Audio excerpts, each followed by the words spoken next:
Long ago, in the year 5400 BC, 𒀭🀭💾, a master scribe of the ancient city of Eridu, survived and escaped a great cataclysm on Earth. 🀭🀾 was a loyal servant and scribe of the royal extraterrestrial 𒀭🀾, the Anunnaki prince, and a prominent leader among the Anunnaki gods who were alien visitors with advanced technology. The following passage of Tablet 1 reads, "These are the true first-hand accounts and words of 🀭🀾💾, master and chief scribe of Eridu. In the 7th year of our Lord after the great calamity, in the 2nd month, on the 17th day, I was summoned by my master, the Lord 🀭🀾, great God, benevolent fashioner of mankind, omnipotent and merciful. I was among the remnants of Eridu who had escaped to the arid steppe just as the evil wind was nearing the city. And I wandered off into the wilderness to seek withered twigs for firewood. And I looked up and behold, a whirlwind came out of the south. There was a reddish brilliance about it, and it made no sound. And as it reached the ground, 4 straight feet spread out from its belly, and the brilliance disappeared.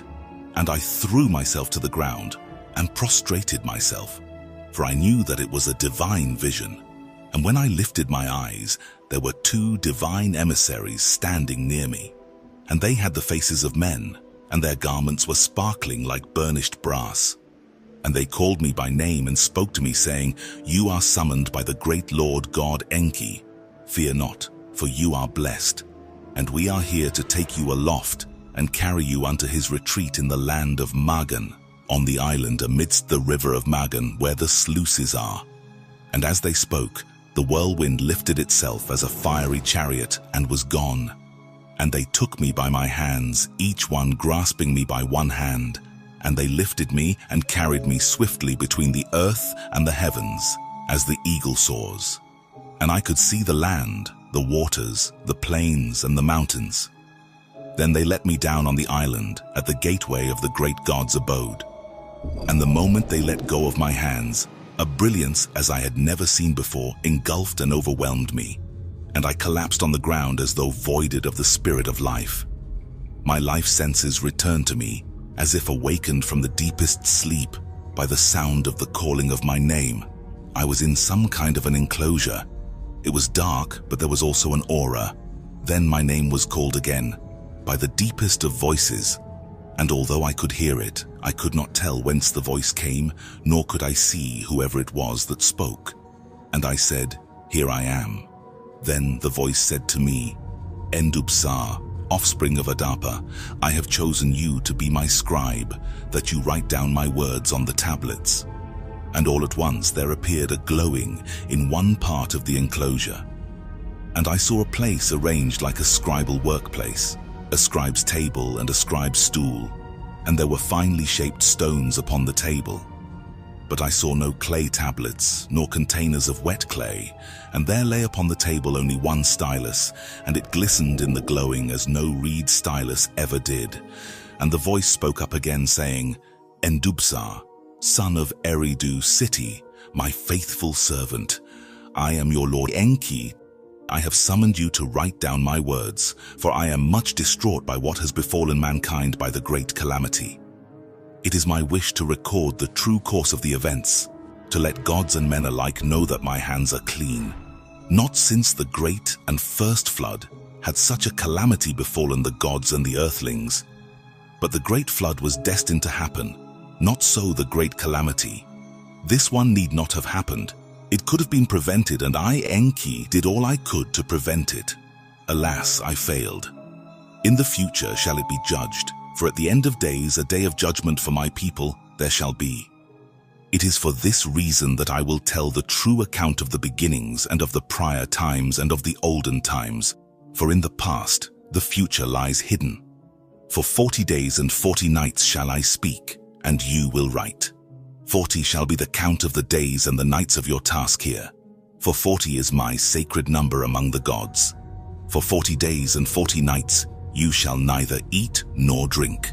Only this once of bread and water you shall partake, and it shall sustain you for the duration of your task."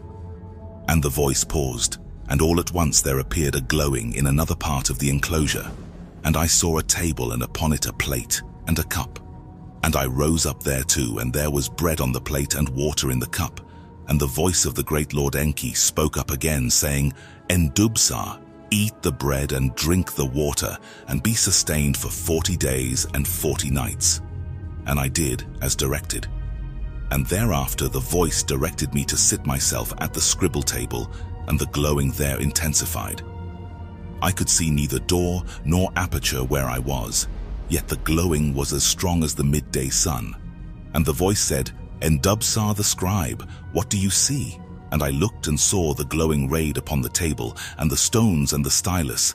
And I said, I see stone tablets, and their hue is blue as pure as the sky. And the voice said, these are the tablets upon which you shall inscribe my words. By my wish, they have been cut of the finest lapis lazuli, each with 2 smooth faces provided.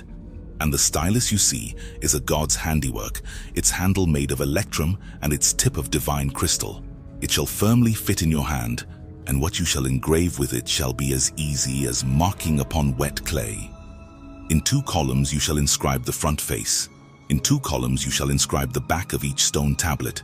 Do not deviate from my words and utterances. And there was a pausing, and I touched one of the stones, and the surface felt like smooth skin, soft to the touch.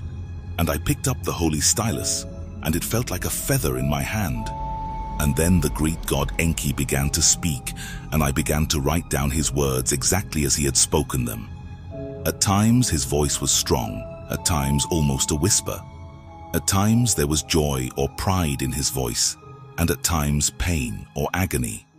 And as one tablet was inscribed on all its faces, I took another to continue. And when the final words were spoken, the great God paused, and I could hear a great sigh, and he said, 🀭🀾 my servant, for 40 days and 40 nights you have faithfully recorded my words. Your task here is completed. Now take hold of another tablet, and on it you shall write your own attestation, and at the end thereof, as a witness of this event, mark it with your seal, and take the tablet and put it together with the other tablets in the divine chest. For at a designated time chosen ones shall come hither, and they shall find the chest and the tablets, and they shall learn all that I have dictated to you. And that the true account of the beginnings and the prior times and the olden times and the great calamity shall henceforth be known as the words of the Lord 𒀭🀾. And it shall be a book of witnessing the lost past in the future times. And there was a pause, and I took the tablets and put them one by one in their correct order in the chest. And the chest was made of acacia wood, and it was inlaid with gold on the outside. And the voice of my Lord said, now close the chest's cover and fasten its lock, and I did as directed. And there was another pause, and my Lord 𒀭🀾 said, and as for you, 🀭🀾, with a great God you have spoken, and though you have not seen me, in my presence you have been. Therefore you are blessed, and my spokesman to the people you shall be. You shall admonish them to be righteous, for in that lies a good and long life. And you shall comfort them. For in 70 years the cities will be rebuilt, and the crops shall sprout again. There will be peace, but there will also be wars. New nations will become mighty. Kingdoms shall rise and fall. The olden gods shall step aside, and new gods shall decree the fates. But at the end of days destiny shall prevail, and of that future it is foretold in my words about the past. Of all that, 🀭🀾, to the people you shall tell. And there was a pause and a silence, and I, 🀭🀾, bowed to the ground and said, but how will I know what to say? And the voice of the Lord 🀭🀾 said, the signs will be in the heavens, and the words to utter shall come to you in dreams and in visions. And then there was silence, and the auras were extinguished, and the spirit left me. And when I regained my senses, I was in the fields outside Eridu. Seal of 🀭🀾, Master Scribe.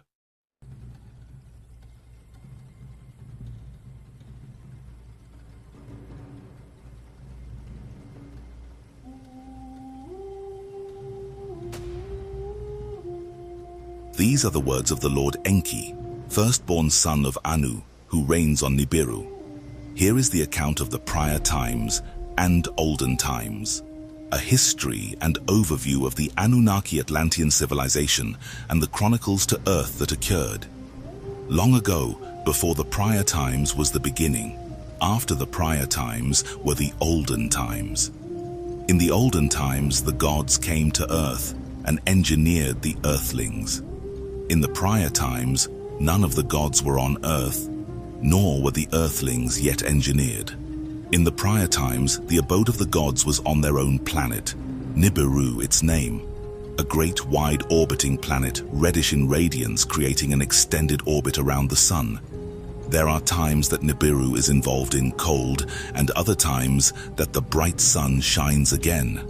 Nibiru is involved with a thick atmosphere. This atmosphere is constantly fueled by volcanic eruptions. In the cold period, the atmosphere keeps the heat, like a coat that covers the entire planet.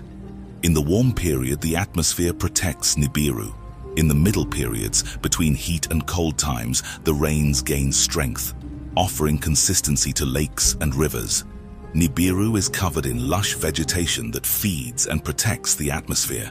From them, all kinds of life arouse in both the waters and land, due to the Pleiadians that seeded the planet millions years before for evolving life. After aeons of time, a forgotten royal hybrid race found refuge on empty Nibiru after being exiled from all other civilizations. This was due to the rejection of their mixed heritage of Draconian and Lyran ancestry. It was there our people gave ourselves the name Atlanteans. Over time, the Atlanteans of Nibiru multiplied and took place in the valleys, plains, and mountains. They set up homes, built cities, and civilizations began. It was then, at this time period, millions of races left the Orion and Pleiadian star clusters due to the wars and came to Nibiru for refuge. Our society is one of many people of numerous civilizations, and our ancestors welcomed them. However, rivalries began to occur. Brother amassed against brother, clans gathered into tribes. Then two polar nations of Atlanteans of Nibiru were established. The nation of the north against the nation of the south took up arms and set up weapons of terror against each other. Death and destruction swept across the lands both north and south. Destruction overtook all of Nibiru. For a long time, desolation took place on Nibiru. In time, the Anunnaki Atlanteans' history and interstellar connections faded into myths. However, during the ensuing era of wars on Nibiru, they reclaimed much of their lost technological prowess and consciousness. Sacred remnants of their past, including ancient nuclear warheads and advanced lasers, were revered and meticulously studied, leading to renewed scientific advancements. By this time, of discovering their relics of the past and finished with the constant battling from both sides, the North and South nations decided to declare a truce, and soon cries of peace arose everywhere. Nations shall unite, and only one throne shall there be on Nibiru. Let there be one king to rule them all, they declared. The chosen king should be of native Atlantean blood to the north or the south. A consort would also be chosen, but from the opposite region. Thus, North and South would be united in the figures of a monarchical king and queen. Husband and wife were one flesh, and the child born of their union would be the successor. With a new royal dynasty would soon be formed. The one chosen to rule was a mighty warrior and commander from the north. By lots, true and fair, was he chosen. His decrees in unity were accepted. For his abode he built a great city called Agadi, meaning unity. He was given the title of An, which means celestial. Thus, order was re-established in the lands, laws, and regulations. For his spouse the south a maiden had chosen, for both love and warring she was noted.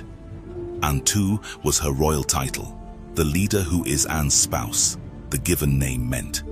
She bore 3 sons and no daughters. The firstborn son was by her named Anki.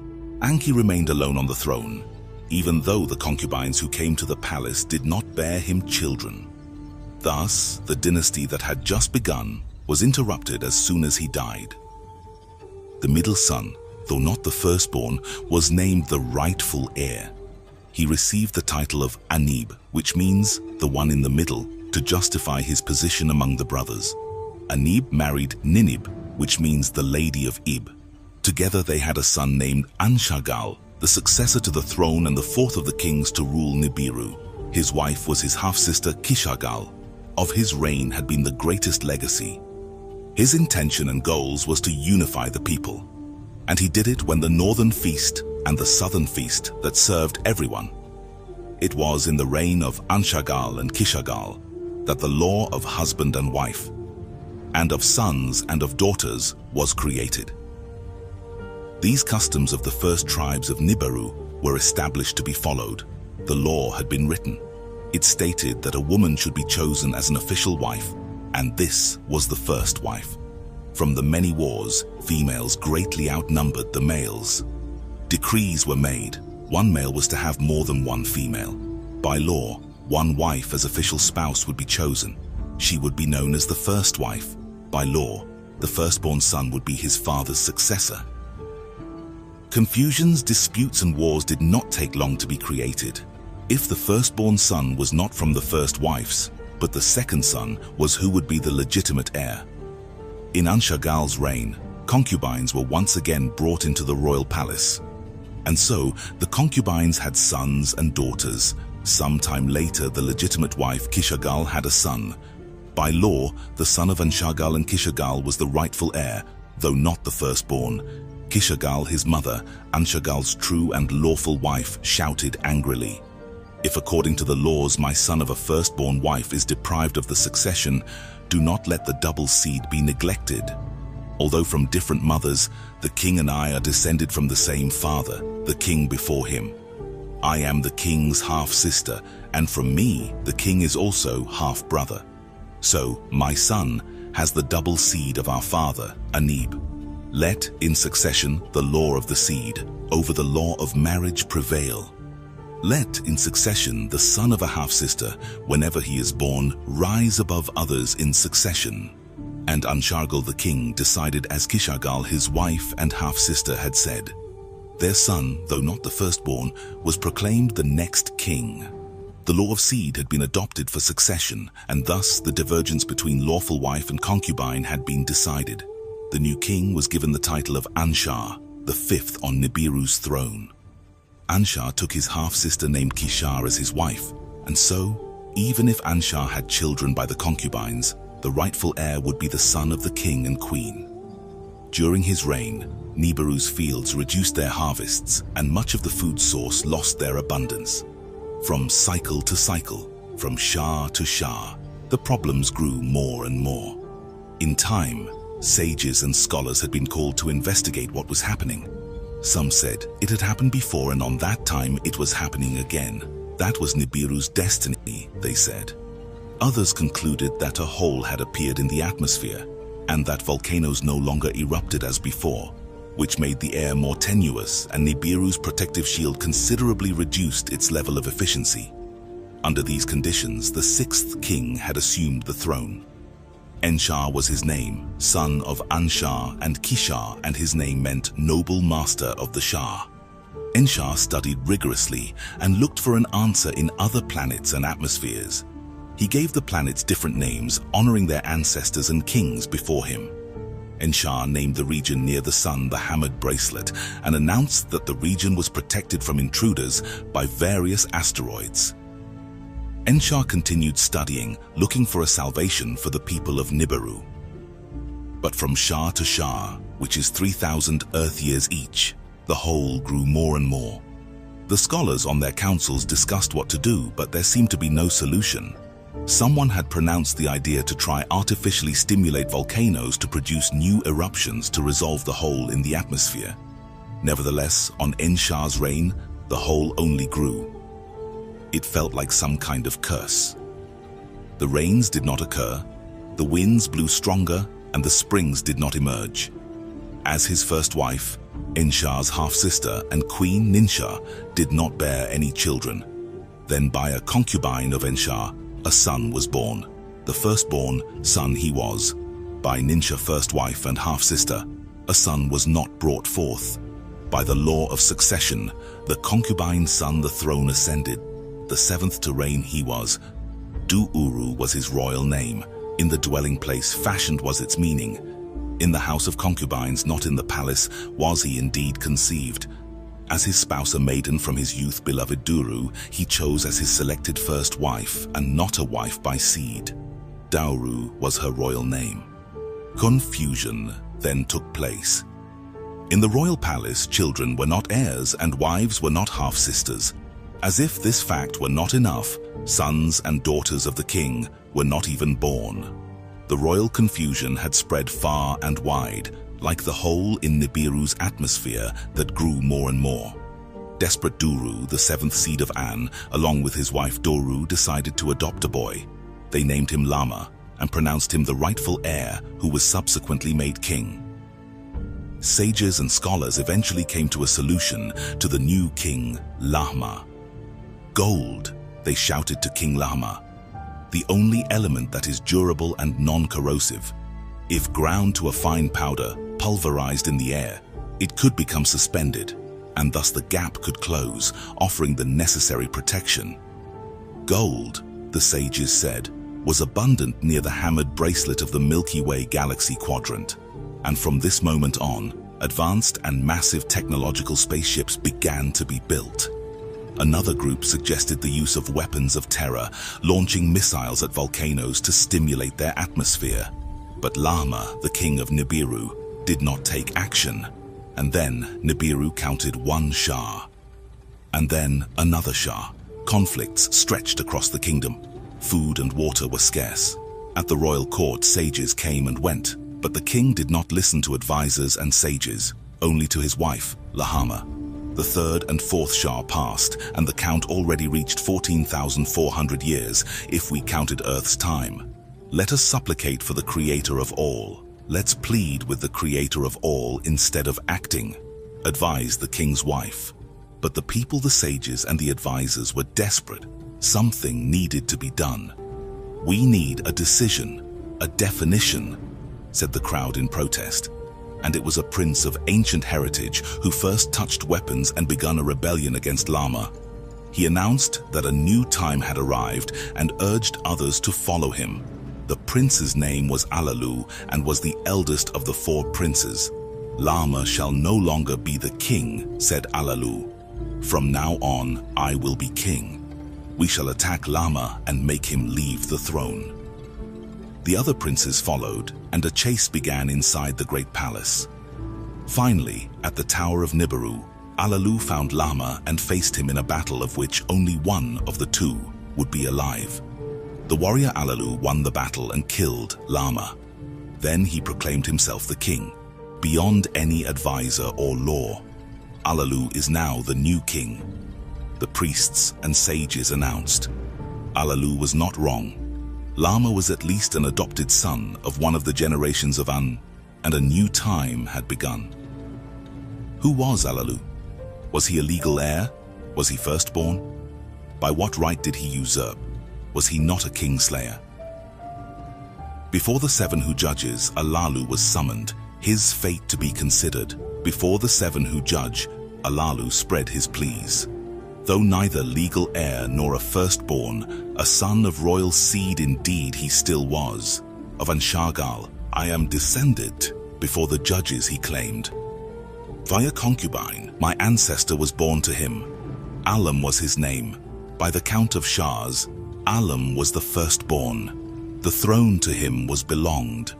By the queen, his rights were put aside. A law of the seed she created, for her son the kingship was obtained. My forefather Alam of kingship was deprived. To her son instead, it was granted. By descent of Alam's generations, I was conceived. The seed of 𝑒🀭💾💾 is within me. The 7 who judged to Alalu's words gave heed. To the council of counselors they passed the matter, truth or falsehood to ascertain. The royal annals from the House of Records were brought forth. With much care, they were read. 𝑒🀭💾💾 was a firstborn, the throne he ascended. Of him I am descended. Alalu to the counselors he cried out. By the law of succession to him, kingship belonged. With hesitation, the counselors made Alalu swear an oath of truth. Alalu swore the oath of life or death as king. They then summoned the elders, and they summoned the 3 other princes before them. From among the princes, a young, strong and wise prince stepped forward. The young prince objected their decision of Alalu. Succession must be reconsidered. To the assembly he said, "Of the purest of seed I am descended. The essence of An in me is preserved, by no concubine diluted." The counselors heard the words with amazement. The prince was summoned to come closer. They asked for his name. "It is Anu, after my great forefather An, I was named." They inquired about his generations of An. Anu then reminded them of the 3 sons of An. "Enuru is my great ancestor, the eldest son of An." The counselors with wonderment looked at each other. "He is of pure descent," the generations continued, "by law and by seed which is perfect. Anu, after our forefather An, did my parents name me. From the throne we were removed, but from An's pure seed we were not removed." "Let Anu be king," many counselors shouted. "Let Alalu be removed." But others urged caution. "Let's call for Alalu as well." And Alalu opened his arms to receive Anu, the prince. "We are from different descents, but we have the royal seed. Together we will bring abundance back to Nibiru. May I retain the throne, and you may be my successor. Let your eldest son marry my daughter to unify the succession." And so by common consent, Alalu would remain on the throne as the rightful heir. Prince Anu would become a cupbearer to Alalu and his successor in waiting. That was the council's decision, and in the royal annals it was inscribed. He ordered to build more celestial ships and more missionaries to search for gold in the hammered bracelet to save their dying planet Nibiru. But it was reported that none of the previous ships and missionaries has returned from the hammered bracelet. Then Alalu commanded to hurl the weapons of terror onto the volcanoes, so Nibiru's bowels may open. Mountains swayed, valleys shuddered, but the rain refused to fall and the winds gusted. The Atlantean civilization was once more in peril again, on the brink of destruction. In the royal palace, Anu was treated as a servant of Alalu and not as a prince or successor, as he was due. And in cities, the people of Nibiru no longer worshipped their king. Instead of relief, Alalu brought only misery. And yet on the throne he remained. After the 9th Shah of Alalu's reign, Anu gave battle to Alalu. To hand-to-hand combat, with bodies naked as it was the great Atlantean tradition of their forefathers. Alalu he challenged. "Let the winner be king," Anu said. They grappled with each other in the public square of the main city Agade. Doorposts trembled and walls shook. Alalu defeated, then bent his knee to the ground as he fell on his chest. Alalu in hand-to-hand combat was defeated by Anu. Anu was now hailed as King Anu and was escorted to the throne room. Alalu did not return to the palace, and in all the commotion he stealthily escaped through the crowds, fearing that Anu might have him killed. Unbeknownst to others, the place of the celestial ships he hurriedly went. Into a missile-throwing chariot Alalu climbed. Its hatch behind him he closed.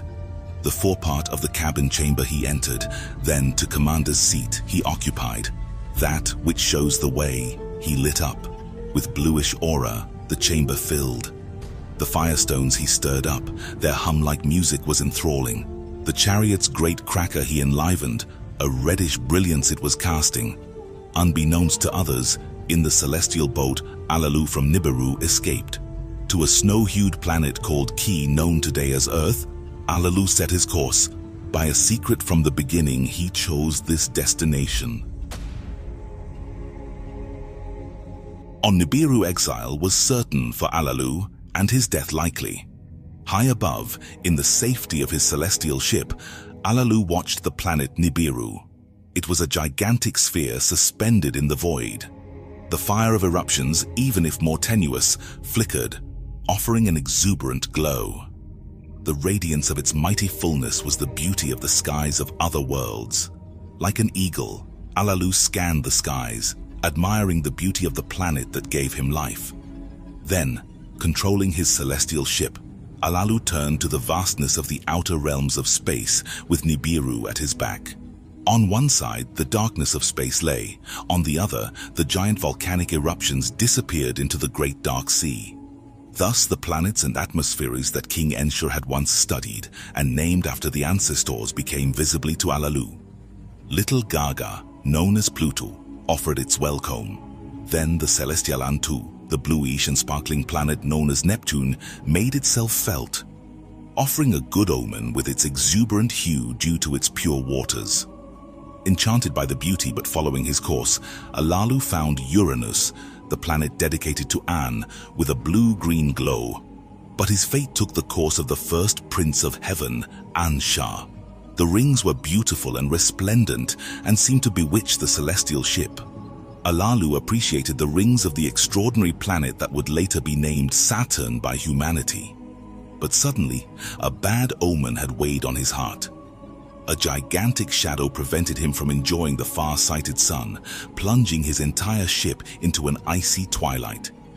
It was the gigantic planet 🀭🀭🉾, also known as Jupiter. Swirling storms mixed different shades to the spots that occupied the planet. It was as if 🀭🀭🉾 provoked intense lightning. Such activity caused Alalu to get lost in the immensity and for a lapse of time to be confused in the direction to be taken. Upon regaining consciousness of his mission, Alalu gazed at the sun in the distance, gaining space in front of 🀭🀭🉾, who was little by little further away. But his whole body shuddered and the fear of death found the warrior Alalu. It was the hammered bracelet, a cluster of rocks and stones grouped together like fatherless orphans. 🀭🀭🉾 once told him that the region was protected by a huge asteroid belt. All the Atlantans who had tried to cross the region previously had lost their lives. The rocks swallowed up the sounding ships that came from Nibiru like wild, hungry lions. Alalu could sense other deceased Atlanteans as he could witness every explosion on every ship of every Atlantean that passed away. Fearing for his life, the valiant warrior Alalu took courage. He wasn't going to give up that easily. He knew that if the secret was true, if his ancestors hadn't lied to him or been wrong, then the gold would be found, and the glory of a heavenly reign was imminent. Thus, Alalu fought face to face with the rocks. He fed the ship's firestones and unleashed a deadly missile against the rocks, which slammed each other with the momentum. And then the weapons of terror were hurled into space. Open up to your king. I am Alalu, a warrior from Nibiru, equipped with a ship, weapons and missiles. He yelled to himself. Nothing will stand in my way. My destiny is glory. A heavenly reign has been prepared for me. As by spell, the hammered bracelet opened like a gate, and Alalu could see a path of immense darkness through the rocks. And passing through the hole opened in the hammered bracelet, Alalu could feel the glory of his fate. All other Atlanteans had died in this attempt, but not him. Alalu swiftly crossed the sixth planet in the account of the celestial gods. It was a reddish-brown planet known as Mars. His path led towards the sun. When suddenly he saw the new world. The planet was divided into 3 regions. It was covered in white by snow at the top and bottom, then blue and brown in between. It was the 7th planet, without a doubt, that was the legendary key, later known as Earth. Alalu circled the planet and could observe land and oceans, and then he turned on the equipment to check the depths. The penetrating ray was directed, and then the radar showed not only life, but heavy metals deep within its core. The gold was there. The lightning showed gold, a lot of gold. I found it, said Alalu, but excitement soon gave way to fear when he realized what could happen, how to land safely. If it were on dry land, it could explode, and then he dies. And if it were in the waters, possibly the warrior would sink towards oblivion. For any decision, it seemed to be too late. The gravitational pull was strong and his aircraft's wings glowed. The atmosphere was like an oven, finer than Nibiru's, and its net of attraction weaker. And then the celestial ship began to shudder. Impact seemed imminent and his heart clenched in agony. And then there was a heavy bang, and small flashes were seen. The ship landed and Alalu was thrown unconscious, becoming completely immobile, inert, and passed out. There was no dimension by which time could be measured, and with absolutely no sense, the once King Alalu managed to move and realize that he had survived. This was the moment when the first Anunnaki Atlantean arrived on Earth, also known as Ki.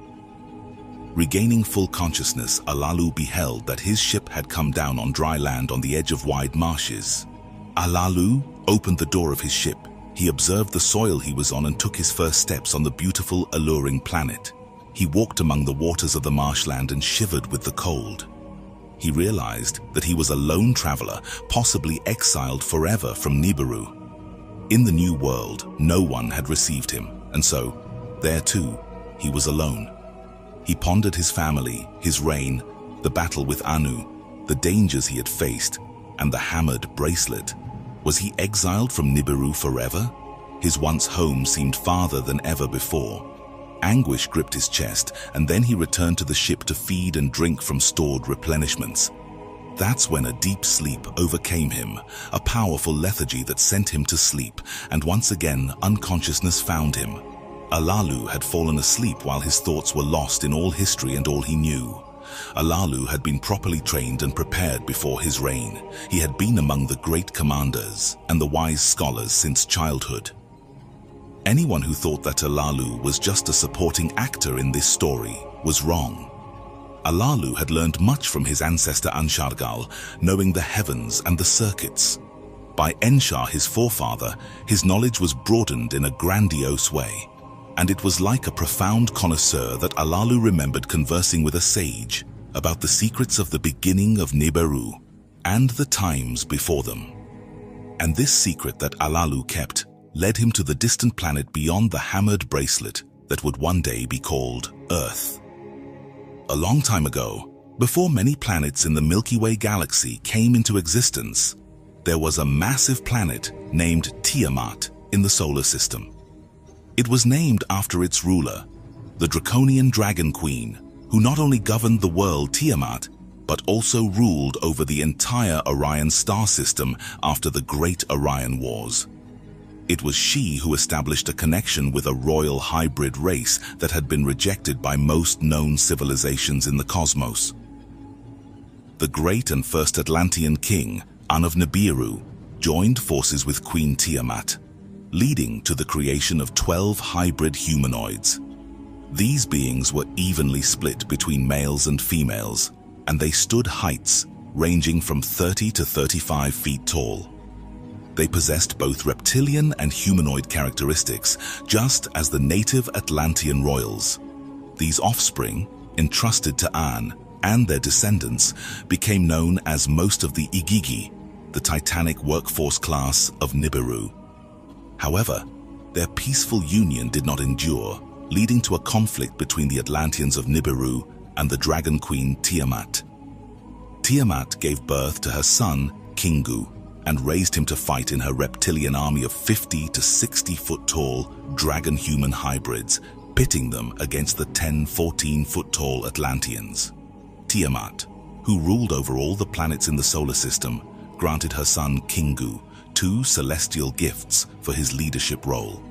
The first gift was the powerful cosmic tablets of destiny, which allowed the holder to track and control the orbits and trajectories of planets and solar systems. The second gift was an abundance of gold extracted from the planet Tiamat itself.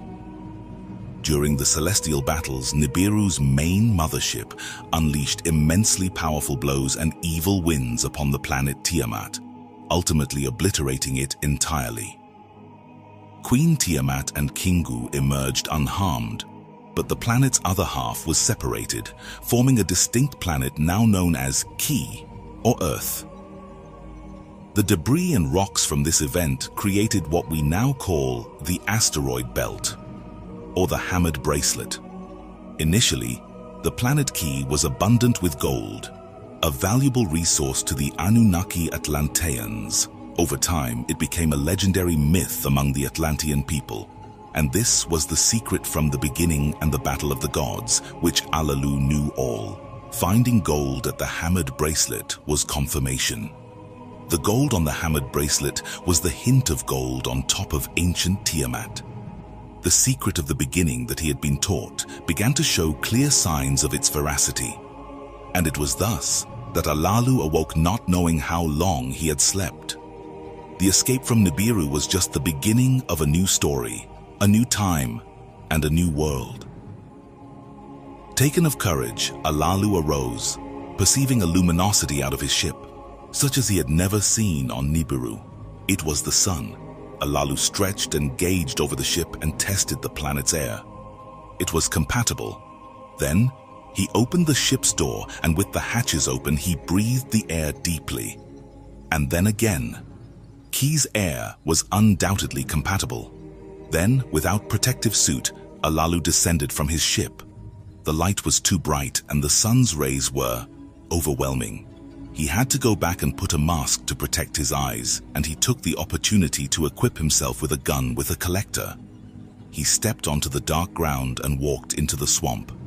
With the collector, he tested the water, but it was not fit for consumption.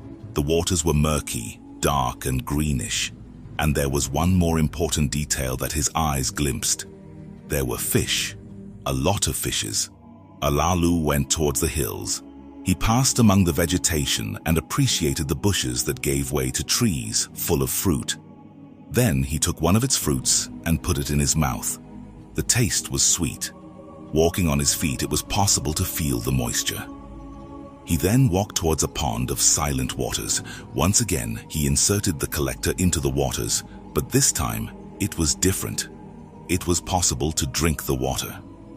Joy had taken over his entire body. The new world had breathable air, fruit that could be eaten and water to drink. That's when a sound, a hissing, distracted him. His weapon in hand, he looked for the source of the sound, and having found it, fired. The sound ended, and the hissing ceased.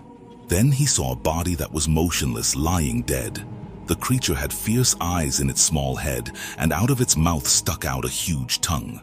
The body was slender as a rope without hands or feet. It was a crawling creature. Alalu wondered what kind of creature it was. He had never seen anything like it on Nibiru. Was it a guardian animal, a master of water? Unanswered, Alalu left the creature behind and found his way back to the ship. Nearby, he collected water and fruits. During the journey, the sun's rays sharply diminished, and thus Alalu was astonished. It got dark, very dark. The suddenness with which it had gone dark was surprising. And over the marsh, a light rose on the horizon. A huge red ball that as it rose turned white. Alalu was thrilled. From his ship he contemplated the infinite and the firmament of a new world. Now, and on the way, he could see all the planets. He witnessed and passed through the hammered bracelet. Alalu decided to wait for a new day rise to investigate the detected presence of gold. If the secret of the beginning of this planet were true, then the waters would rot with Tiamat's golden veins. And there, in the waters or lands of 𒀭🀏, the gold would be found. At sunrise, Alalu left his ship with the necessary equipment and, seeking the waters, he inserted what was needed to find the gold materials. Watching the meter, the symbols and numbers being filled in, the truth came. It was true. He had found gold in 𒀭🀏. There was gold on Earth.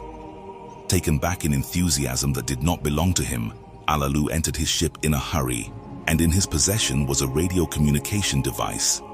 He addressed his message to the depths of space, in the direction of Nibiru. Attention Nibiru, I repeat, attention Nibiru. It is your king who speaks to you. It is Alalu, your former king. I left in one of the celestial ships. I gambled my life on the luck of my deeds and very skillfully discovered how to break through the hammered bracelet. The rock belt paved the way, and I have reached the planet of 𒀭🀏. Its fruits, water, and air is compatible. I am Alalu, the first Atlantean to arrive on the planet of salvation. I have found gold. Yes, I have found gold on the planet 𒀭🀏. The fate of Nibiru is in my hands. The creator of all has proven my royal lineage is a blessed and rightful one. Pay attention and listen to my conditions. And considering this fact, Alalu made it clear. The fate of Nibiru is in my hands, and you must heed my conditions, said Alalu. The notice that Alalu had survived reached the royal palace on Nibiru and was transmitted to King Anu. Anu was astonished. The counselors and sages had also been surprised. Everyone thought that Alalu had died. The commanders were quickly asked to check all the ships and found that, in fact, one of them had disappeared. Alalu surely would have taken it. With the confirmation, Anu reflected on how he should proceed. He decided to order that greetings be conveyed to Alalu. They conveyed his personal message to Alalu over the transmitter. Greetings Alalu, I, the King Anu of Nibiru, salutes you. There was no reason for you to leave, dear Alalu. Know that in my heart there is no enmity. If thou hast indeed come to find gold, let the glory of Nibiru be exalted, and let salvation indeed take place. Anu's message quickly reached Earth, where Alalu heeded. In a bellicose tone, Alalu readily answered, If I am to be the savior, then let Nibiru be worthy of my deeds. Let the princes be summoned in assembly and declare my ascendancy supreme. May commanders make me their leader. May they bow to my orders. May I be named king. May my name override Anu on the throne. And may the council and the 7 who judge stand by my words. As soon as the words of Alalu reached Nibiru, the consternation was great. How could Anu be deposed? The advisors were confused. Where would Alalu be? Was it true that he had found the gold of salvation? What if it was a ruse? One of the counselors, the oldest of them, made his voice heard in the assembly. He said, I was the master of Alalu. He knows the secrets from the beginning before Nibiru. Alalu knows the celestial battle, of the gigantic watery planet Tiamat and of the golden veins it inherited. He has deep knowledge. So if Alalu truly did break through the hammered bracelet, he found his destiny on the 7th planet, which we know as Ki. Then a prince of Anu took the word. Alalu cannot demand terms. The calamities were his works, and he lost his throne in combat. If it's true that he found the gold, it needs to be proven. And even if he found the gold, would it be enough? There was silence. The ones who took the word in the assembly was Enlil, the Lord of Command. Enlil is the son of Anu with his legitimate wife, the Queen Antu. The decision of the assembly has been transmitted to Alalu, and then the first Atlantean to arrive on Earth pondered all the points as if he were playing a chess game. The movement of each piece should be meticulous. Alalu agreed and testified of all his journey and the dangers he passed through. From the sampler he took his crystal, from the collector his crystal heart, and inserted the objects into the transmitter for verification. And having sent the proofs over to Nibiru, he addressed new elements of his bargain. He said, now that you already have the proof, declare me king and bow to my orders. Alalu's words were stern and sharp. The sages were horrified, but they found that indeed the location of Alalu originated far beyond the hammered bracelet. And to discuss the matter, the assembly met once more. Anu's eldest son had spoken. He was married to Damkina, the daughter of Alalu. He was known as the Wanis whose home was water. Enki was his name. My birth father is Anu, and by marriage Alalu turns out to be my father as well. The intention of my marriage was to unite the clans. Allow me to bring unity to this conflict. Let me be Anu's emissary. Let me take the gold from Alalu and deliver it for Nibiru. I will make Alalu the proclaimed king on Earth. And if salvation really reaches Nibiru, let a new battle and plan to take place to determine Nibiru's throne. Enki's words were wise, and they filled the hall of assembly. The advisors complied, and Anu pronounced the sentence. So be it, and a new fight I will bestow on Alalu. Let the victorious be Nibiru's king. The decision was conveyed to Alalu, who agreed. I will receive Enki on Earth, and may he obtain the gold of the waters. May he carry out the tests, and that in the future a new battle for the throne of Nibiru will take place. Enki addressed the commanders at the ship's location and began the preparation of the mission. Enki would not use the weapons of terror to break through the hammered bracelet as Alalu had done. He would use water. And then the first question arose. If water was the force and not fire, where would it replenish? It was necessary to store the water in the ship. So, The studies and preparations went on for one complete Shah. It was decided to use the largest of the celestial ships. The destination of the return was calculated, and a tablet of destiny was fixed. 50 heroes were selected for the mission. Anu approved the trip, and so the Anunnaki Atlanteans entered the ship, carrying their space helmets and wearing space garments. Enki knelt in reverence to his father, Anu, to receive the royal blessing. Anu said, "Enki, my dear eldest son, it will be a long trip. Safely go and return, and may thy success overtake us on Nibiru."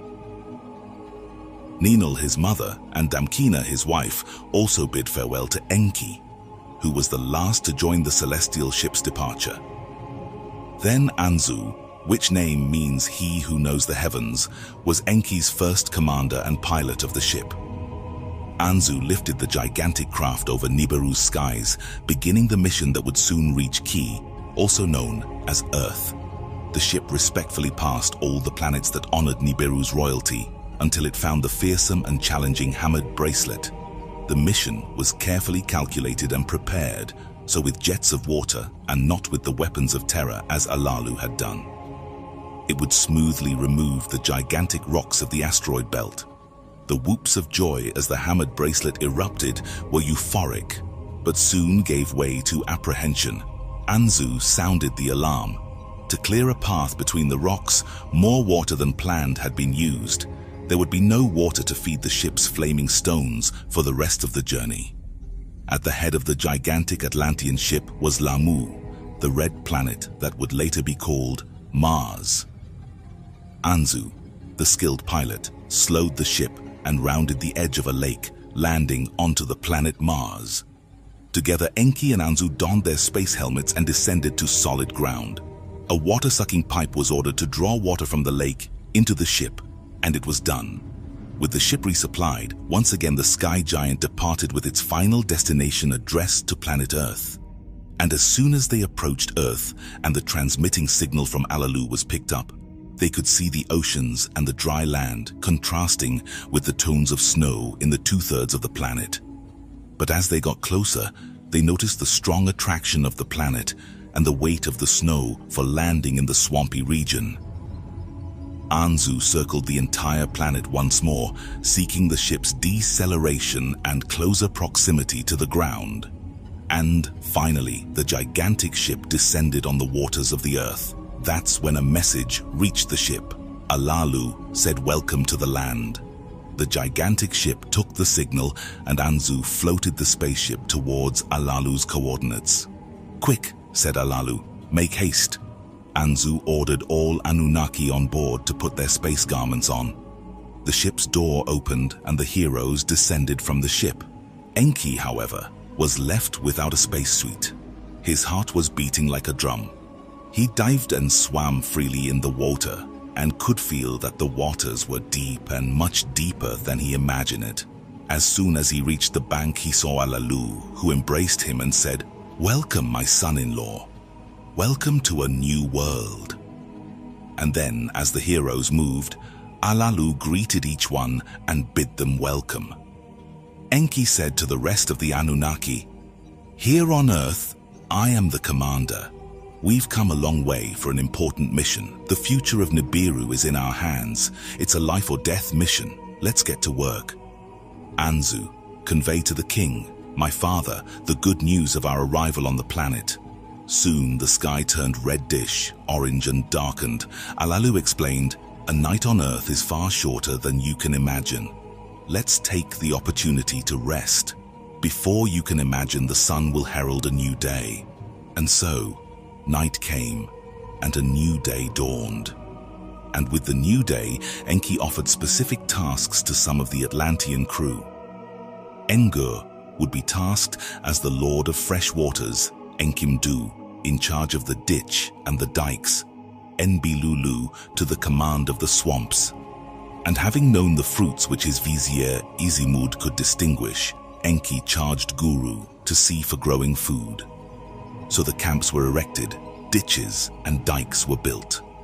Kula produced clay bricks, Mushdamu produced the foundations.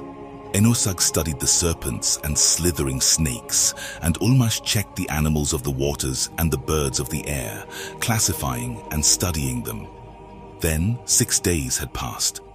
On the 7th day, Enki pronounced, "We came from afar and traveled a long way. We built our camp and analyzed everything around us. Let's call our fenced-in building Home Away from Home and name it Eridu." And keeping his promise, Enki appointed Alalu the commander of Eridu. And then he added, "Let this 7th day be consecrated to our rest, and may it always be the 7th day, our day of rest." As soon as the day of rest was over, the search for gold had to begin. Enki began to suck the marshy waters for 6 consecutive days, and on the 7th day, Enki and Alalu watched the collected metals. There was iron, there was copper, but gold was not plentiful. They worked on separating the metals, and on the next 7th day, then rested. And on the following 6 days, they filled and emptied the crystal vessels so that on the 7th day, they would count the metals. Gold was the smallest of piles. During the entire period of work, Enki was in awe of Kingu, the large moon that shined over the planet. What was this strange connection that the moon and the earth had with each other? What celestial sign was there? And then Enki called the full circle of the moon a month, and they worked on the metals for a few months. Then Enki could see the sun, and to every 6 months he provided the name of a hot season. On the next 6 months, a cold one. There was winter and summer, and Enki called the whole 12 months a year. At the end of each year, he counted the accumulated gold. And with the levels of gold in an alarming situation, the Atlanteans decided to sink their ship through the waters in search of the gold in the depths. Anu kept communication from Nibiru and asked on the amounts of gold, but it was insufficient. And so it was decided to wait for one more Shah. And with more time on Earth, the parts of the ship were separated, and Enki built a chamber. With the chamber, Enki and Abgal flew low over the Earth, watching and studying the planet. Enki was intrigued. He and Alalu talked, "Where are Tiamat's golden veins?" And on Nibiru, much apprehension grew. Gold was desired, and not only desired, it was essential. The protests increased, and Anu eventually said, "Hand over what gold you have. Repair Alalu's ship, and may he bring gold to Nibiru." Enki took the weapons of terror from the ship of Alalu and hid them in a distant and secret place. Anzu worked to prepare the ship of Alalu so that it would be ready to travel to Nibiru to deliver the gold as soon as the Shah ended. And it was not long before Anzu observed the absence of the weapons of terror. These weapons should not be used either on skies or land. But without them, it is dangerous to cross the hammered bracelet. Alalu's ship has no jets of water, I have to remind you. The words of the Atlanteans on Earth were heard by the Council of Nibiru. The risk was of not being able to return. And then Abgal took the word to say that he would like to take this risk in Alalu's place. "I will deliver the gold to Nibiru," he said. The Atlantean astronomers studied the best moment, and then Abgal took the ship on the way of Nibiru, carrying with him the gold of salvation. Abgal, the skilled pilot, departed from Earth, destined to Nibiru, aware of all risks in which the mission was involved. Enki Enam Alalu granted him a safe trip and farewell. Watching his ship take off into the skies, Enki and Alalu were apprehensive, and on Nibiru, the clamor for the arrival of gold was intense. Despite all the expectation on both sides, Abgal was the intermediary who carried the hope of salvation and therefore concentrated on his journey. Luck was with him. There was no doubt about it. Abgal steered the ship around Mars to gain strength from there and launched towards Nibiru. And all this was only possible because he made Enki's crystals shine to pass through the dreaded hammered bracelet. Abgal, in the ship, was heavy-hearted on his journey. Anu, on Nibiru, was anxious but confident. And in the distance, amid the immensity of space, the reddish hue of Nibiru gleamed, accompanied by gigantic holes in the atmosphere. On Nibiru, people waited for the gold of salvation. 🀭🀾 withstood the flaming heat of entering the planet's atmosphere and skillfully steered the craft to the designated landing spot. The crowd applauded and revered the act of heroism. And as soon as the doors of the ship were opened, Anu, the king of Nibiru, gave welcome to 🀭🀾. Meanwhile, other Anunnaki took the gold from the ship and destined it to the appropriate place. Soon, the gold would be reduced to the finest powder to be pulverized into the atmosphere. In the assembly of the Atlanteans, Anu pronounced, "Salvation is here. The gold of salvation has arrived." Though the words of Anu were of glory and exaltation, apprehension was great among the people of Nibiru. Were the theories correct? Would the pulverized gold be able to promote the closing of the holes in the atmosphere? And the answer was affirmative. The rift that had received the gold was closing, and the royal palace was filled with joy. However, with the proximity of the sun, the rays deflected the gold and the cracks slowly opened again. The gold was not enough. Anu commanded, "🀭🀾, return to Earth immediately. We need abundant amounts of gold. Nungal and other Anunnaki will accompany you. Leave as soon as possible." So 🀭🀾 and other Atlanteans departed from Nibiru with Earth as their destination. When they arrived at the planet, they were received on Eridu by 🀭🀾. After the initial greetings, the work of extracting gold quickly began. What was seen, however, was worrying. The amount of gold was insufficient. 🀭🀾 and Alalu, day after day, looked at each other and talked. Both of them were intrigued. Their hearts tightened. Where would the gold be abundant? Where were Tiamat's golden veins? 🀭🀾 made his exploration with often flights. He knew the mountains and valleys, but it was necessary to explore further until the solution was found. Then it went towards the lands separated by the oceans, and finally the bowels of the earth revealed themselves. It was there where the dry land split in two, where the land took the shape of a heart at the bottom. The golden veins of the earth's bowels would be abundant. 🀭🀾 called the area the Abzu and said, "On Abzu there is much gold." 🀭🀾 communicated the news to the Council of Nibiru, and a new assembly was formed. As soon as 🀭🀾 communicated the news to the planet Nibiru, hope returned everywhere. The only certainty was the need for gold exploration. But the question that remained, however, was how to obtain this gold.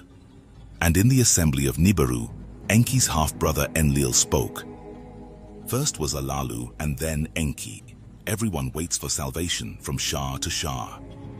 But now we hear different words. A task beyond the imaginable must be undertaken. To do that, you need proof of the golden veins, and you need a better plan for us to succeed with extracting the gold. And in the assembly, a great division was made. That's when Anu took the floor and uttered a decision. Let Enlil go to Earth. May the evidence be collected, and may a plan be forged. The assembly was unanimous, everyone consented. The words were conveyed to Earth, and Anu commanded, "Henceforth my youngest of sons, Enlil, shall be in command of Earth. His word will be order."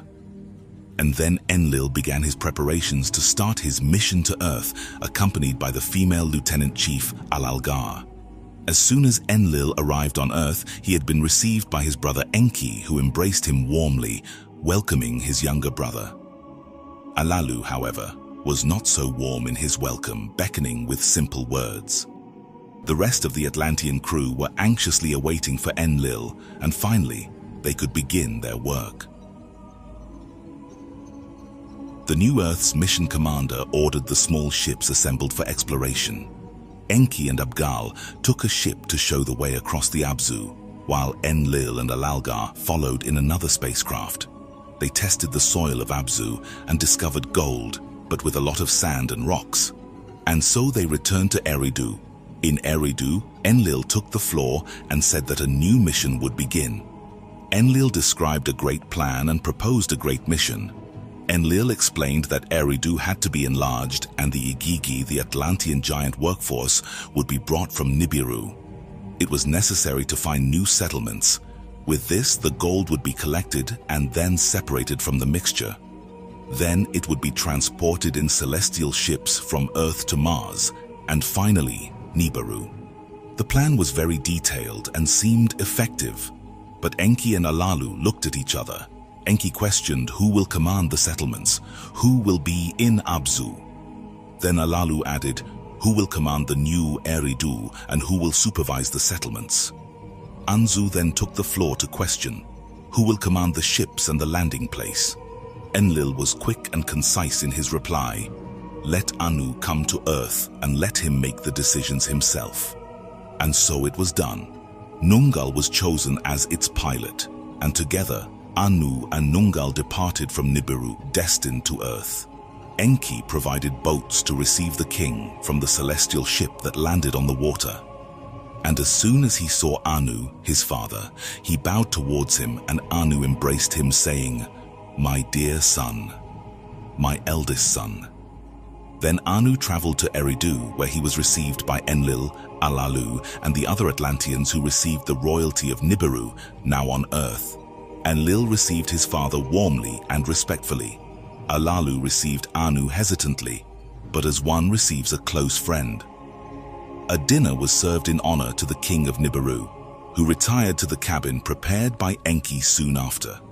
On the next day, Anu went to the Abzu to explore the area and check the gold. However, Anu was perplexed. Extracting the gold will not be easy, he said, but it must happen. Enki and Enlil will be in charge of building tools and making the extraction of gold possible. Thus, days and nights has passed, until in Eridu a meeting had taken place. Enki spoke, it was I who founded Eridu. However, other camps in the region need to be created. May the land be known as Eden, and may I have it under my command. Let Enlil take charge of extracting the gold. But Enlil was enraged. He said, the plan is unfair. In commands and plans, I am the best, and for Earth's secrets, Enki stands out more. He discovered the Abzu. May Enki be the lord of the Abzu. May I be the lord of Eden. The brothers Enki and Enlil argued fervently. Anu listened carefully and reflected. Enki was the firstborn, but Enlil was his legitimate son with Antu, the queen. Anu observed that discussions tended to have this beginning, but never an end. Besides, one must return to Nibiru. Eden and the Abzu need a commander. After pondering, Anu announced, luck will decide what will happen, and between the three of us, a decision will be made. Let the fate speak for itself. Then the fate had been decided by luck. Anu would return to Nibiru to be the ruler. Enlil would be the lord of command in the Eden. Enki would become the lord of the Abzu. Thus Anu spoke, let Enlil enlarge the camps of the Eden and be responsible for loading the gold into the ships and for commanding the Atlanteans until the lands meet the barriers of the waters. And may Enki, my firstborn, be the lord of this planet, and we will call it Earth after him. May he be known as the first to land, and let him rule the Abzu. Enlil in its turn said, Enki, lord of Earth, this shall be your title, and I, Enlil, will be known as Lord of Command. And then the decision was announced to the other Atlanteans in assembly. Anu confidently said, I will return to Nibiru with an easy heart. Success is on the way. But then Alalu stood before them all. An important matter has been forgotten, he shouted. The dominion of Earth had been promised to me. This is what was said when I announced my arrival and the discovery of gold. Furthermore, I have not renounced my claims to the throne of Nibiru. It is an abomination that you should share everything with your children. You owe me a fight for the throne of Nibiru. Anu, enraged, said, let us fight, then, for the throne of Nibiru. Let's not wait any longer. This fight must take place now. What was seen was an unprecedented battle. The two members of nobility of Nibiru had arrived on a new world, but they carried with them the ferocity of wild animals. The two 10-foot-tall men fought and rumbled the grounds under them. Anu easily grappling him and knocking Alalu to the ground. Alalu had lost the fight once more, fell to the floor. Anu had laid his feet on his chest. "I win, Alalu. You are defeated." But with sarcasm, Alalu smiled. And as swiftly as a wild animal, he imposed his strength on Anu, pulling him by the legs. Then he bit into Anu's private parts and swallowed. Anu fell to the ground, stunned. Enki rushed to Anu's rescue. Enlil arrested the offender. "Let justice be done," said Enlil in a rage, a cowardice maneuver. No, interrupted Enki. "Justice has already been done. The poison is inside him." He swallowed it himself. Alalu was imprisoned long enough for the law to be fulfilled. Anu recovered and called the meeting of the 7 who judge. Anu took the highest place, presiding over the occasion. On his right side sat Enki, Anzu, and Nungal. On his left sat Enlil, Abgal, and Alalgar. Enlil took the word by justice, and at Alalu's bidding a new fight was made, and Alalu lost. "What do you have to say?" questioned Enki. "The fight took place for justice, and I have lost the royalty." Enlil interrupted Alalu, saying, "And having lost, he committed an abominable crime. Death is the punishment." "What do you have to say?" asked Enki once more. Alalu was silent, and then, slowly and quietly, he spoke. "On Nibiru I was rightful king, and Anu was my cupbearer. I reigned for 9 shahs until Anu himself sat on my throne. We vied for royalty in one combat, and fearing for my life, I departed from Nibiru and found a new world. Here I have found the gold of salvation, and my return to Nibiru in kingship had been promised. Next came Enki to earth, and by appointment he was appointed next to reign on Nibiru. Next came Enlil, claiming Anu's succession for himself, and then came Anu himself. Luck decided and deceived Enki, who has been proclaimed the Lord of Earth, not Nibiru's. And then Enlil declared the command of Earth and cast Enki into the distant Abzu. My heart aches and burns in agony. And then he himself imposed his feet on my chest in victory. Anu spoke, "I beat you in a fair fight, and you swallowed my manhood to interrupt my bloodline." Enlil spoke, "The accused admitted the crime. May death be your sentence." "To death," said Alalgar. "Death," said Abgal. "Death," said Nungal. Enki spoke, "Death will come of itself." Alalu swallowed Anu's entrails. Anzu, for his part, said, "Let Alalu be bound in earth till the end of his days." The king of Nibiru reflected, and then he said, "Die in exile. Alalu must die in exile." Everyone looked at each other. Anu explained, "When I return to Nibiru, Alalu shall come with me in my ship. But he will not go to Nibiru. We will circle around Lamu, known as Mars, where there is water and breathable atmosphere. Alalu shall count to the end of his days in Mars' solitude, and for a safety landing, a small celestial ship can be used." The decision was unanimous. Anu proceeded, "Nungal shall pilot the great ship. I will remain on Nibiru, and Nungal will return with other Atlanteans from Nibiru to Earth to work in gold mining. Anzu will be with us to descend the small ship with Alalu on board." And so it was done. Anu took leave of his sons and the rest of the Anunnaki Atlanteans. And then the royalty of Nibiru took flight from planet Earth.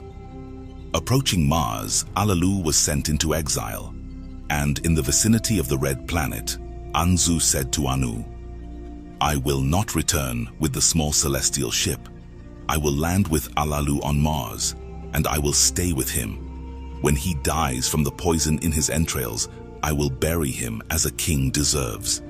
And as for me, I've already made my name.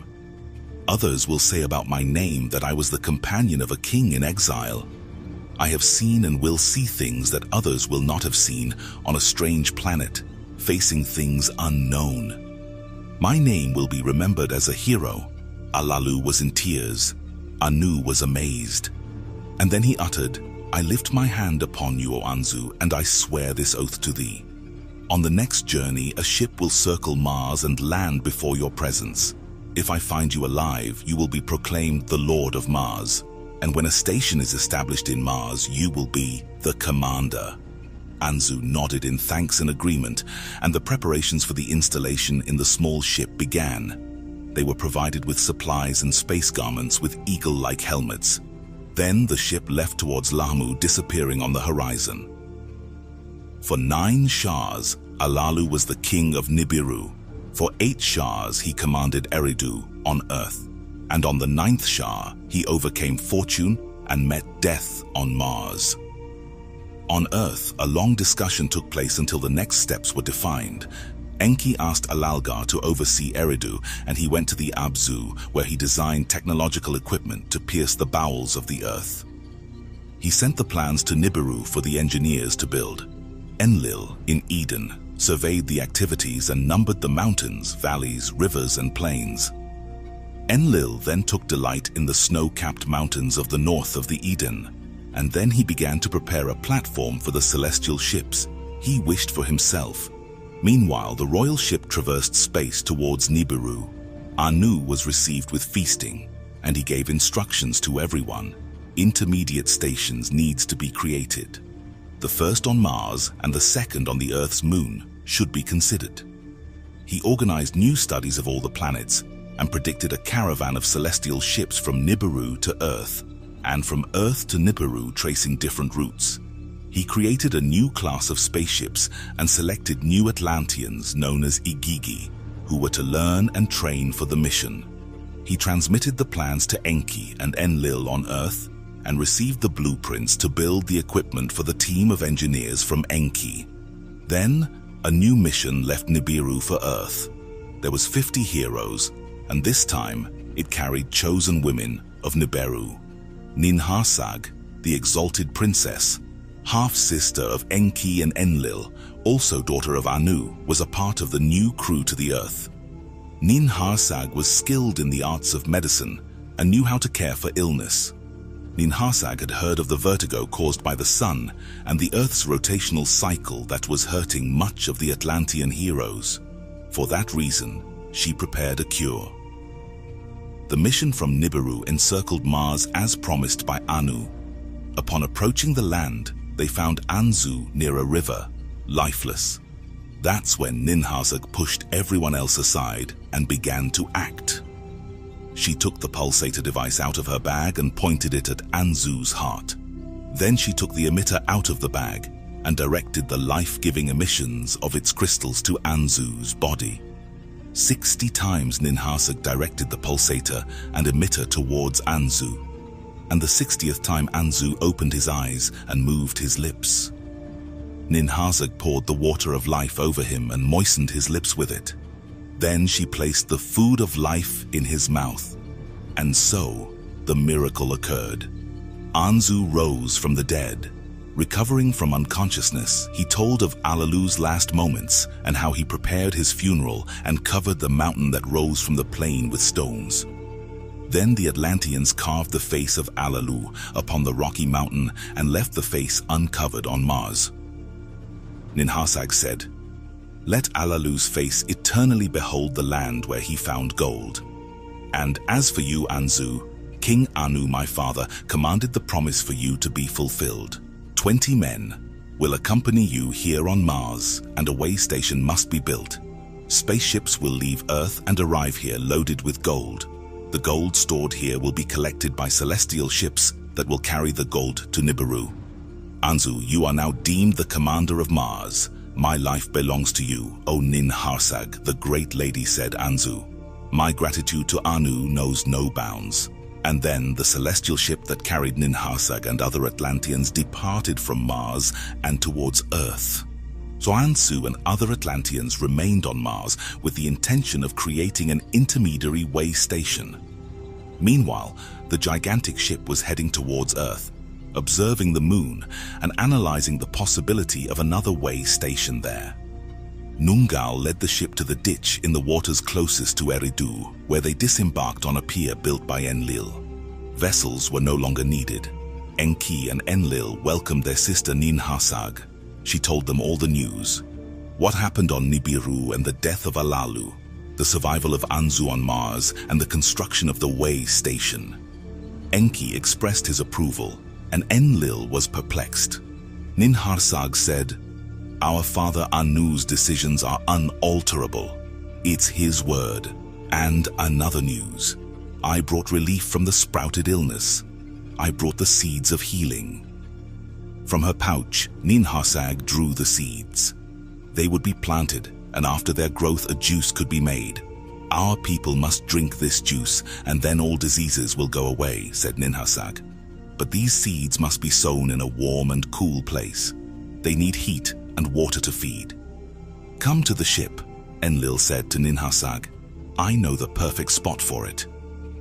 Thus, the sister and brother entered the ship towards the snow-covered mountains next to the cedar forest. Enlil and Ninhursag talked and exchanged love and affection. Ninhursag told Enlil about their son Ninurta, explaining that the prince was ready to join them on earth. Enlil, father of Ninurta, was the son of Antu, the lawful wife of Anu. He was the legal heir, the successor of Anu. Ninhursag was the half-sister of Enlil, mother of Ninurta, and the first daughter of Anu. Extremely beautiful and full of wisdom, Ninhursag was skillful and quick to learn. The two, Enlil and Ninhursag, caressed each other, but Enlil did not pour his life-giving fluid into Ninhursag's womb. And then they headed back to Eridu. On the way, Enlil showed the landscape and presented the Eden in all its extension. And from this, Enlil explained his whole plan. "Far from Eridu, where the dry land begins, will be my abode. Lhasa will be its name. It will be the place of my command. It will be located on the banks of the Branu, the river of deep waters. A city will arise in the future, and its name will be Lagash." Between the two, in the plans, I drew a line, and near will be a city which be called 🀭🀭💾, the city of refuge. "This will be your city, my dear sister. It will stand on the central line and lead to the fourth city, 🀭🀭💾. 🀭🀭💾 will be the crossing point, the heaven-earth link. It will be home for the tablets of destinies and will control all our conquests. With Eridu, there will be 5 cities that will exist forever." And then Enlil demonstrated a crystal tablet with several markings and explained that in the future there will be a place for the ship to arrive from Nibiru to Earth. Ninhursag was surprised at the complexity of it all. In this way, she understood Enlil's disagreement with Anu's plan and the creation of an intermediary station on Mars. "It is a magnificent plan," said Ninhursag.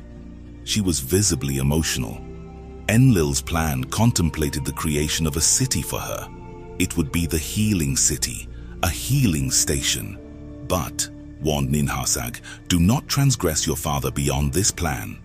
Don't offend your brother Enki either. You are as wise as beautiful," Enlil said. Meanwhile, in the Abzu, Enki also conceived plans. The plans of Enki and Enlil were very different. Enki thought where he could build dwellings for the Atlanteans, and to build his own home, where he could enter the bowels of the earth. From his celestial ship, he measured the entire length of the Abzu and carefully surveyed all regions.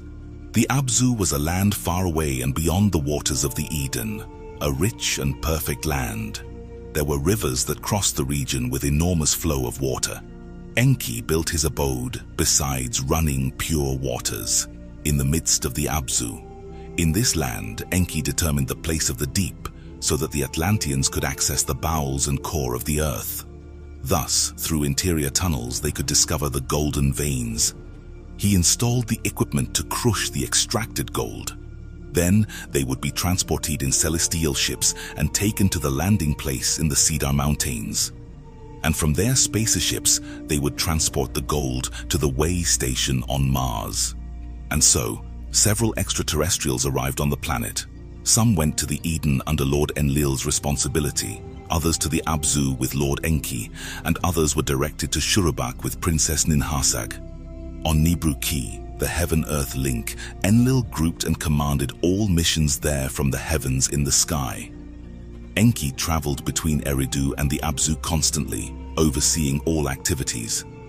At the Mars, construction and much was progressing, and the way station received large numbers of working-class Atlantean giants. 2 shahs passed until on the 7th day, Anu gave an order and decree in an official announcement. On Earth, that was the 7th day, a day of rest decreed by Enki in the beginning. 600 gathered to follow Anu's announcement. Enki with his advisor Isimud, and Nungal the pilot, Alagar, the lord of Eridu, and Abgal, who commanded the landing place. In the Aden, Enlil watched the transmission with Ninharsag and the maidens of her host who also accompanied her. On Mars, together with Anzu, diverse workmen gathered, and then Anu spoke. Greetings all. You are heroes, the true saviors of Nibiru. The fate of the entire planet is in your hands. Your deeds will be remembered for all eternity, and your names will be glorified.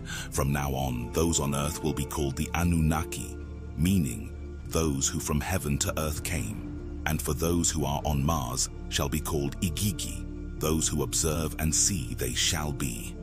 Everything needed is now ready.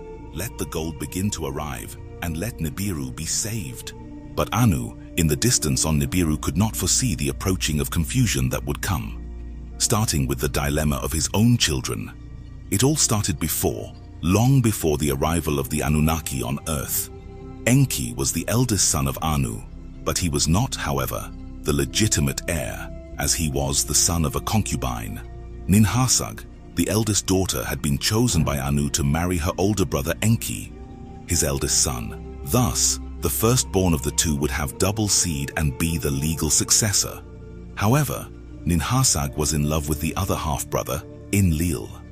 And so Enlil left his seed in Ninharsag's womb, and Ninurta, the prince who might soon be on Earth, son of Enlil and Ninharsag, was born. Enraged at that time, and still on Nibiru, Anu had forbidden Ninharsag of marriage to anyone no matter who. Then Enki married a princess, the daughter of Alalu, the beautiful Damkina. Enki and Damkina also had a son who was called Marduk, and it meant one born in a pure place. Thus Enki, Anu's eldest son, had a son by marriage, Marduk, and Enlil, Anu's rightful heir, had a son, Ninurta, but not by marriage. Enlil's story in this respect had been developed on Earth, not Nibiru's. Enlil had fallen in love with Sud, who was one of Ninharsag's maidens while she was bathing in a cold mountain. Enlil took Sud to his abode in the cedar grove and offered her the elixir of the fruit of Nibiru that grew on Earth. The two drank, and Enlil made his intentions clear. However, Sud told him about her virginity and that her lips had never kissed anyone. But he laughed and kissed her, depositing the seed of life in her womb. Ninharsag, deeming the action as immoral, and denounced Enlil for judgment before the 7 who judge. Enlil's sentence was exile to a land of no return, far from all cities. Abgal was Enlil's pilot, who took him to a distant land amid inhospitable mountains. And descending the ship to the ground, Abgal said, "Enlil, I did not choose this place by chance. In a cave near here, Enki hid the weapons of terror that were in Alalu's ship. Take possession of the weapons, and you will get freedom again." That said, Abgal departed and Enlil was left alone in that place. In the Eden, Sud spoke with her commander Ninharsag. She told her that she was pregnant, and in her womb Enlil's son had been conceived. Ninharsag conveyed the news to Enki, the Lord of Earth, whom at that moment and time was supreme on Earth. Enki decided to summon the 7 who judge, and at the judgment Sud was questioned to the possibility of accepting Enlil as her husband. And having accepted, Enlil returned from exile to marry Sud, who was now called Ninlil, the Lady of the Mandate. After this, a son was born to Enlil and Ninlil. His name was Nannar, the Bright One. And it was said that Nannar was the first child of 2 Anunnaki Atlanteans of Nibiru conceived on Earth. It was a royal seed from Nibiru conceived on Earth. As soon as Nannar, son of Enlil and Ninlil, was born, Enki decided to talk with Ninharsag. He had built his house in the Abzu and had adorned his dwelling with a bright metal taken from the depths, which he called silver. He also used lapis lazuli. Then he invited his half-sister to go with him to the 𒀭🀑 and abandon her worship for Enlil. In the 𒀭🀑, Enki reminded Ninhursag about their engagement and their love. They kissed each other and Enki asked Ninhursag to give him a son. And from their union, a daughter was born. Enki was disappointed. Ninhursag encouraged him to know his daughter. But Enki said, "I will have a son with you, my sister." And so, another relationship they had, and another daughter was born. Enki shouted, "A son, I need a boy." Enraged, Ninhursag pronounced a curse on Enki. "May all food be poison in your viscera, that his jaw hurts and that his teeth and his ribs hurt." Enki's advisor, Isimud, summoned the Anunnaki to beseech Ninhursag for relief from the curse. And Enki swore to distance himself from Ninhursag's private parts, who immediately, one by one, removed all disease from Enki's body. Ninhursag thus returned to Eden to never marry no one, as was the bidding of Anu, her father. Enki, in turn, brought his son Marduk and his wife 𒀭🀾 to earth. Enki had 5 more children by his wife 𒀭🀾 and also by concubines. Thus were born Nergal, Gibil, Ninagal, Ningishzida, and Dumuzi, his youngest son. On the other side of Anu's generation, Enlil and Ninhursag brought their son Ninurta to earth. Besides this, Enlil had another son by his wife Ninlil. Ishkur was his name. On this way, 2 clans settled on earth. Later, the clans of Enki and Enlil would go to war, which would be known as the War of the Gods. In the 𒀭🀑, gold was extracted from the golden veins of the earth. The golden metal was conducted to the landing place. From there, the 𒀭🀑 transported the gold in spaceships to the intermediary way station on Mars. And from Mars, the precious metal was delivered to Nibiru in celestial ships. On Nibiru, the gold was ground to the finest powder and thrown onto the atmosphere for the protection of the planet. Slowly and step by step, Earth's gold healed Nibiru's wounds, holes and cracks. Enki built a dazzling abode in Eridu, and from the earth he raised it to heaven like a mountain, took to live with him 𒀭🀾 and Marduk. Enki proceeded to teach Marduk various things. On Nibiru, Enlil established the link between heaven and earth, with a construction equally dazzling. Their words were heard on Mars and on Nibiru. The rays that came from there could seek the heart of all lands. His eyes explored all the lands, and it was impossible for an approach that could not be seen from his black satellite, an all-seeing eye. From the top of the chamber, Enlil studied everything and watched everyone and everything. He studied the secrets of the sun and the moon and recorded them in secret formulas. He improved the celestial zenith and fixed the 12 houses, and with the 12 emblems he marked the family of the sun. The tablets of destinies gleamed in their royal abode, while the class of workers worked very hard. The earth's cycles left them astonished, and the portions of the healing elixir were given to them in small quantities. In Eden, the Anunnaki were weary. In the 𒀭🀑, the work was strenuous. The 𒀭🀑 on Mars complained constantly. And by Anu's command, Anzu, the commander of Mars, was received on Earth. Enki and Enlil might reveal to him the 𒀭🀑 and the secrets of the heaven-earth link on Nibiru-Ki. Anzu defended the 𒀭🀑 of Mars, who asked for a rest on Earth whenever spaceships went back and forth between Earth and Mars. Received in Enlil's chamber, Anzu intended to steal the tablets of destiny. He was a prince among princes and had promised relief to the 𒀭🀑. Enlil left the shrine and Anzu remained at the entrance without suspicion. Then Anzu seized the tablets of destinies and departed from the celestial chamber towards the landing place, where the 𒀭🀑 had gathered, awaiting his return to declare Anzu the king of the earth and Mars. And from the top of the chamber, Enlil, perceiving the theft and afflicted with treachery, he spoke angry words to Enki, questioning about Anzu on Nibiru-Ki. The Anunnaki seek the words of Anu. The order was to stop Anzu and retrieve the tablets of destiny. But Anzu, in possession of the tablets, was invincible. Despite this, Ninurta stood ready to fight and recover what was rightfully his father's. Javelins were hurled at Anzu, but they missed. Arrows were launched, but they also missed him. So a mighty weapon was prepared, a Tilu missile. The instruction was to approach, and when they were united, Ninurta and Anzu wing to wing, the missile would be launched, creating a whirlwind and a storm of dust. And then, like a ball of fire, Anzu fell. The earth shook, the heavens shook. Ninurta took the tablets of destiny and made Anzu his prisoner.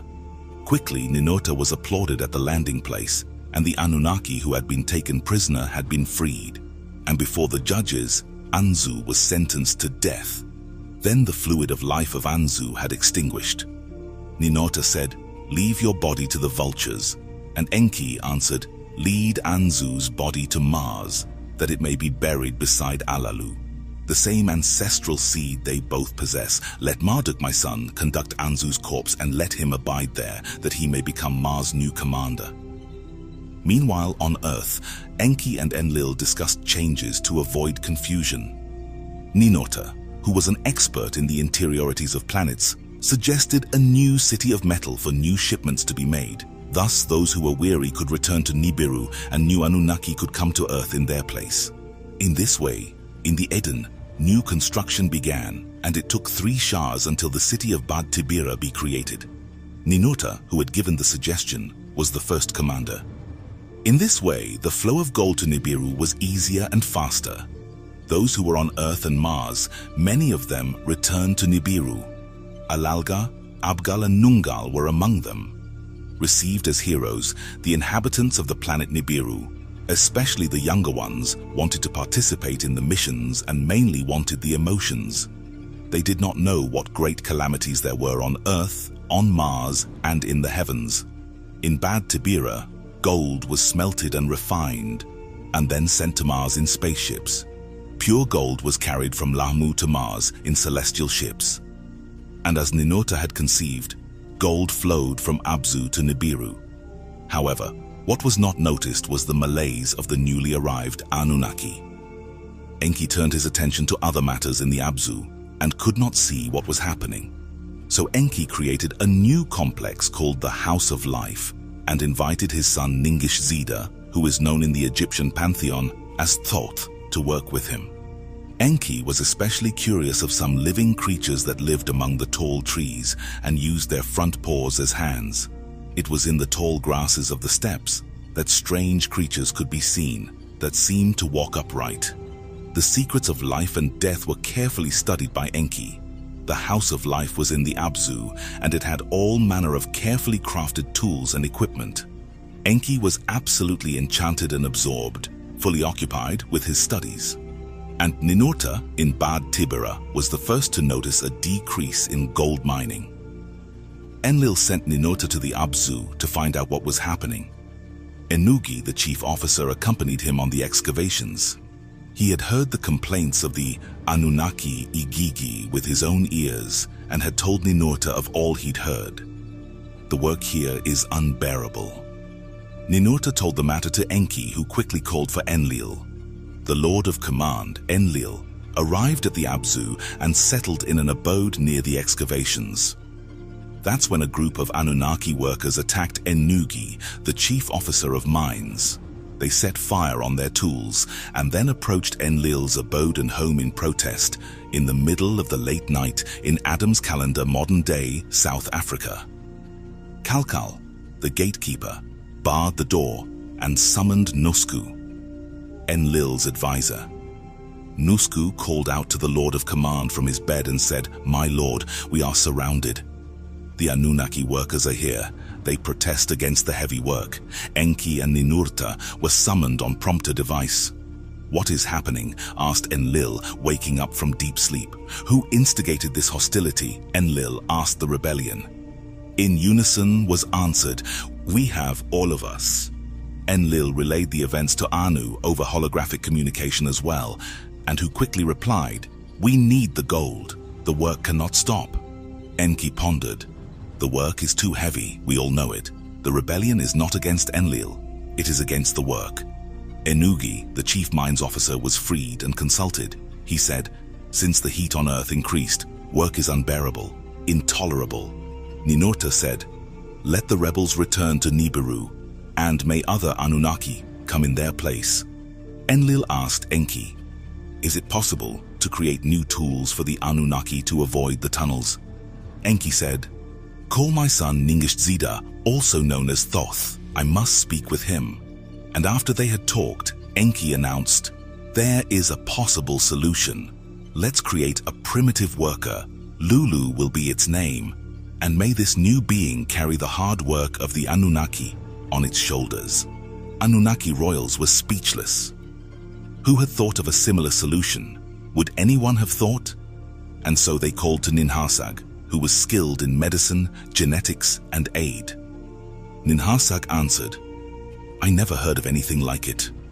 All beings descend from a seed, each being developed throughout eternity from another as hybrids of another species. None came from nothing." Enki smiled and said, "How right you are, my sister." Then Enki said, "I must reveal a secret of the Abzu. The being we need already exists. All we need to do is brand it with our essence, with the essence of Nibiru. Let me create the Lulu, the primitive worker, and we will create it in our liking and image," Enki said. End of Tablet 5.